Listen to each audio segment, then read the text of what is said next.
I thought it was important that the Animal Ag Alliance was on just for a brief amount of time to set the stage. And again, maybe some of you aren't as familiar with the Animal Ag Alliance. And I talked a little bit about it at lunch today. But the Alliance was actually formed in 1987. It launched as a national coalition working on behalf of the total animal agriculture and food industry. Our focus is on agricultural animals, and while we have a number of members and other organizations that we work very closely with that represent other sectors of animal use businesses, our role focuses on the agricultural food industry.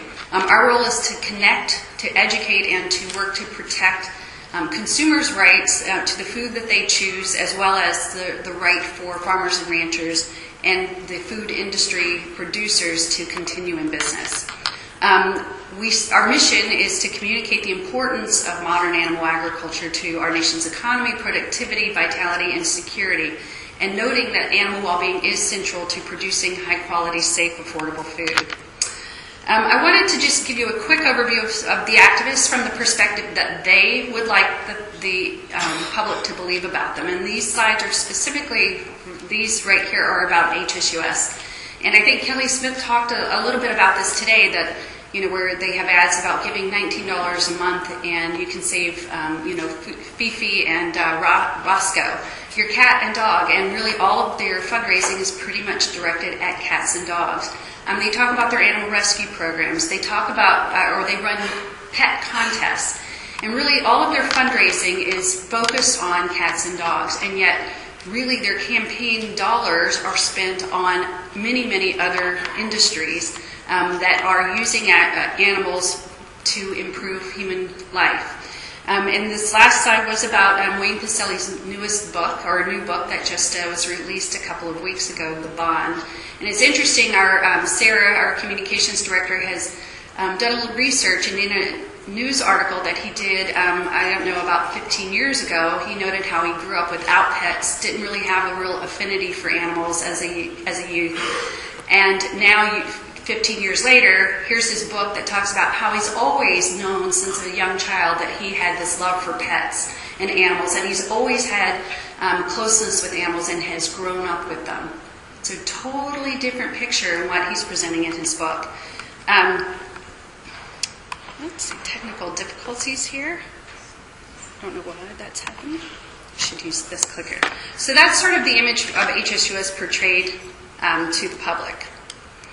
But the other groups do the same thing. Mercy for Animals shows a soft, spiritualistic side of the animal rights industry with its veganism promotion, and this vegan spiritualist who was the inspiration behind Oprah's staff doing the 30-day challenge or 21-day challenge of becoming vegan. PETA also fundraises on cats and dogs. Farm Sanctuary talks about how we just need to be a more compassionate world. But that's really not who these groups are, and I think most of us in the room know this, that their real goal is promoting vegetarianism on the beginner level. Really, it's more about promoting veganism. And we have many, many quotes and resources from these key activists who work for the Humane Society of the U.S. and many other organizations that we have monitored for the last 25 years that really capture the true essence of what these groups are about. Their goal is really to get rid of the animal agriculture industry, and they have stated this time and time again in many venues where they may not know that we are there, but we are reporting and or they are being recorded by media, and so we have many resources to capture those quotes. Wayne Pacelli has said that his goal for HSUS is to become the National Rifle Association for the animal rights movement, and note it says rights, not welfare or care, and improvement of animals' livelihood. They also compare farming today to the Holocaust, and I can't imagine anything more offensive, but they are captured quoting these statements. This slide just shows you how connected this industry is, and I say industry because it truly is with the amount of money that it brings in every single year.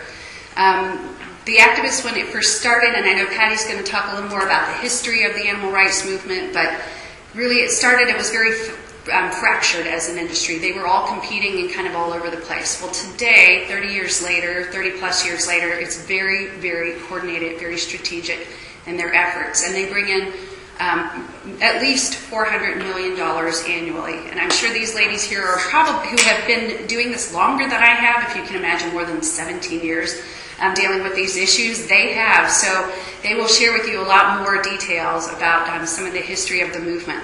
But really, our industries are under attack, and this is just a graphic to show you some of the many, many tactics that they use, from undercover videos to violence and terrorism, and I think Teresa is going to touch on that a little bit more, but also targeting CAFOs using animal or health care and nutrition and health issues as scares. It's just endless, the number of tactics that they use. So I think what's important here is that we understand that these groups are not going away. Our opposition is aggressive. They are here to stay, and it's all a matter of how we respond and react and how we try to put ourselves ahead of the issues to become part of the conversation to the public. We have to remain vigilant. We have to help expose these groups for who they really are. Hold detractors, and that includes these activists who gain employment on farms simply for the purpose of disparaging farms or to try to instigate or capture a video that shows a very different picture of what the majority of farming is about today. We must hold these people accountable. But the biggest thing is to get active in telling your story. So that's part of why you're here today, is to also provide you some creative juices and ideas to take home to do that. So again, the Alliance is here to serve as a resource to the industry. I appreciate the friendship and the organizations that Patty and Teresa are with to help us and for us all to work together. This is why I think it's important that you hear from some experts in other industries, because we all have one common opponent. And the closer we can work together and understand that each other is our allies, these other industries are our allies, and we are their allies, and the need for us to work together, I think the better.